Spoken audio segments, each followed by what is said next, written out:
श्री स्वामी समर्थ अध्याय 8 श्री गणेशाय नमः। जय जय जी सुखधामा, जय जय जी परब्रह्मा, जय जय जी भक्तजन विश्रामा। अनंत विशा अनंता राजे निजाम सरकार, त्यांचे पदरी दप्तरदार राजे रायबहादर शंकरराव नामक 6 लक्षाची जहागीर त्याप्रती सकल सुखी अनुकूल असती, विपुल संपत्ती संतती काही कमती असेना। परिपूर्व कर्मागाध तया लागला ब्रह्मसंबंध, उपाय केले नानाविध परी बाधा न सोडी। संबंध बाधा म्हणून चैन पडे रात्रंदिन, गेले शरीर सुकोन गोड न लागे अन्नपाणी। नावडे भोग विलास सुख उपभोग कैंचा त्यास, निद्रा नेची रात्रंदिवस चिंतानले पोळले। केली कित्येक अनुष्ठाने तैशीच ब्राह्मण संतर्पणे, भौसाल बिदरी दानी आरोग्य भावे म्हणून। विटले संसार सौख्याशी त्रासले या भव यात्रेशी, कृष्ण वर्ण आला शरीराशी रात्रंदिन चैन नसे।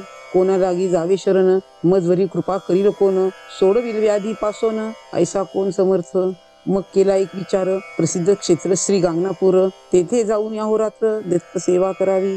सेवा केली भोवस ऐसे लोटले 3 मास, एके रात्री तयास स्वप्नी दृष्टांत झाला।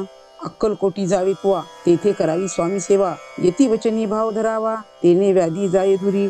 तरी ते तेथींची राहिले आणखी अनुष्ठान आरंभिले, पुन्हा तयास स्वप्न पडले अक्कलकोटी जावे तेव्हा। हे जाणून हित गोष्टी मानसी विचारून शेवटी, त्वरित आले अक्कलकोटी प्रिय पत्नी सहित। तया नगरीच्या नरनारी कामधंदा करीती घरी, स्वामी चरित्र परस्परी प्रेम भावे सांगती। कित्येक प्रातस्थाने करूनी पूजा द्रव्य घेऊनी, अर्पवया समर्थ चरणी जाती अति त्वरेने। इति श्री स्वामी चरित्र सारामृत नाना प्राकृत कथा संमत, सदा परिसोत प्रेमळ भक्त अष्टमाध्याय गोढा। श्री स्वामी चरणार्पण नमस्तु। इति श्री स्वामी चरित्र सारामृते अष्टमाध्याय श्रीरस्तु।